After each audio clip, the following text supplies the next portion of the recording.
Morning all. All right, so we're starting off with a news video today. Mainly waiver news. Mainly waiver news because guys are getting waived so they can buy them out. They can hit the market. And that market is going to be chock full of names tomorrow. Now, the quality and quantity argument is going to be there. The quantity is definitely there. The quality, I think, will thin out pretty quickly. But one name that is not going to be on the UFA list is Rakell, who's been re-signed by Pittsburgh. This was announced last night.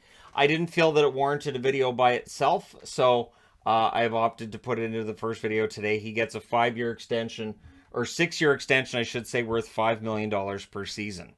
So this may very well be one of those contracts that it just takes the guy up to the end of his career, or at least very close, right, for Rakell. His time in Pittsburgh, 19 games during the regular season, 4 goals, 9 assists, 13 points. They're obviously going to want the goal production to be at a little higher than the 20-goal pace that he showed, or close to 20 goal. I mean, that's like 16 and splitting hairs at this point. But for Rakell, this is job security right there. And so he's going to have at least a few years, you'd think, of being on a wing for Crosby. Or we'll see what they do tomorrow, because it looks like Malkin is very likely hitting the market and could be leaving Pittsburgh, which might leave them open. And again, this is all speculation. Maybe they go out, they get Kadri, and we're talking about a completely different Pittsburgh Penguins team next year than we'd expected. Or maybe not completely different, but losing Malkin would be huge. But yeah, so Rakell's staying. That's one name they don't have to worry about. But then we get into the guys being bought out. Chicago had started the procedure of buying out both Brett Connolly and Henrik Borgstrom. Borgstrom, 52 games played, 4 goals, 3 assists this past season, not progressing the way that they would have hoped, so he was bought out. Brett Connolly, only 1 assist in 9 games for him. As basically for Chicago at this stage, they're like, remember when Homer Simpson is coaching the football team and everybody's cut? It's kind of what's going on in Chicago. If you're a hockey player, probably going to get cut. So yeah, we'll see if Brett Connolly finds himself another landing spot. He's got scoring in his past, but it's getting less and less likely he's going to get that back. And then the guys who got waived today, the headliner is Oscar Lindblom getting waived. 12 goals, 14 assists in 79 games, and he's a popular player with fans. And I think Philadelphia knew if we buy out our cancer survivor, it may not be a great PR move. So they also announced they're going to donate $100,000 in his name to a cancer charity that supports families dealing with cancer diagnosis, which is great. But to me, that also says they knew this would not be a popular thing to do. I can't remember the last time. I don't think it's ever happened where they've said, hey, we're buying this guy out and we're giving money to charity. So don't forget, we're not bad. We're not bad guys.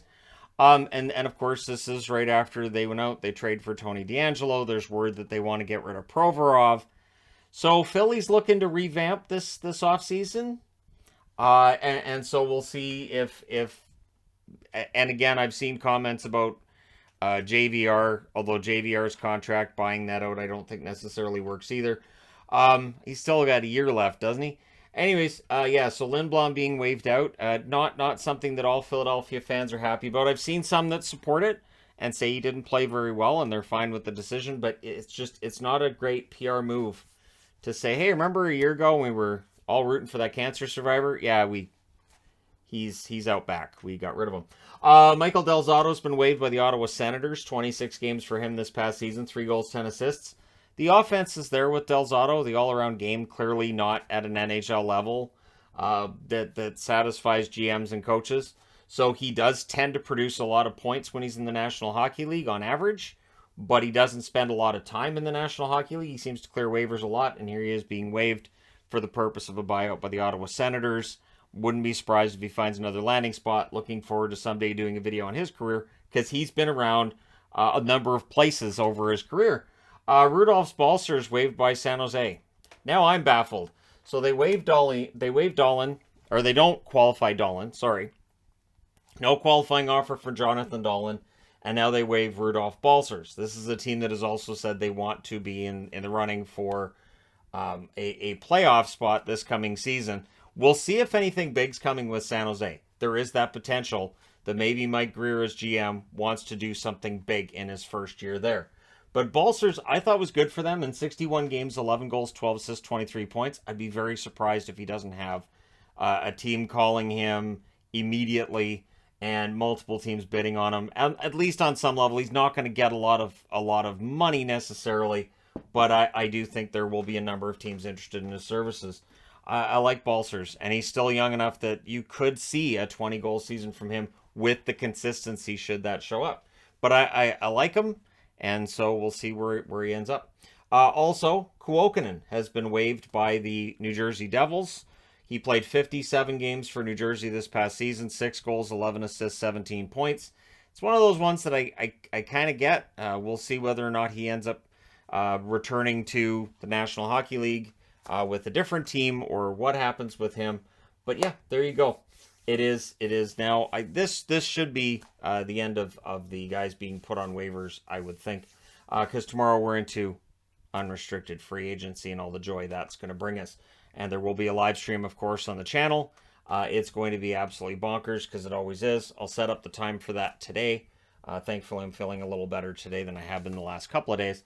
And so, yeah, I should be right as rain by this time tomorrow, which is good because by this time tomorrow, a lot of the big names will already be off the board. Free agency starts at 9 o'clock in the morning Pacific, noon Eastern. At least that's what I saw. So that's the time I'm planning on being ready to start getting all the craziness underway. But I do think we'll get some names leaked out of who's going where prior to that. So it's going to be a busy day tomorrow. Looking forward to it. And the names, the number of players who are available in this year's unrestricted free agent class, I think is unrivaled. Just looking at the build up to this, guys who didn't get qualified. I think what's interesting is, and I understand, so there's been a lot of discussion about players not being qualified and teams looking at arbitration eligible guys and saying, we don't want to risk having to pay that amount of money. I cannot remember a year where that is as prominent as this year, where teams have looked at the arbitration eligible players and said, we're just not going to qualify them. And I'd wonder too, would players be happier with that setup of being an unrestricted free agent, or would they prefer to have those arbitration rights? Which setup do they prefer? Probably prefer the unrestricted free agency, to be honest. They're probably not that upset about not getting qualifying offers. But it is odd because now there's always the chance that those guys who don't get qualified still get signed by their team. It's not like the GM saying, I'm not keeping them all together. They're just saying we're not signing the qualifying offer and then potentially going down the road to arbitration. Arbitration can be ugly, but in general, it's rare that a case actually gets to arbitration. It's usually negotiated beforehand. Maybe it's a case where GMs just feel like there's too much pressure if the arbitration is looming in the background and they just don't want to have to deal with it. So they just don't give the guy the qualifying offer. We are in the days of advanced stats as well, where maybe somebody sits down with them and goes, hey, look, the advanced stats tell me it would be painful to lose this guy on some level, but he's replaced by, and then have a whole swath of players you could replace him with. So yeah, it is a different age. We'll see what happens tomorrow. How many of these guys are off the board quickly, and I may need a pretty big board for tomorrow's free agent market.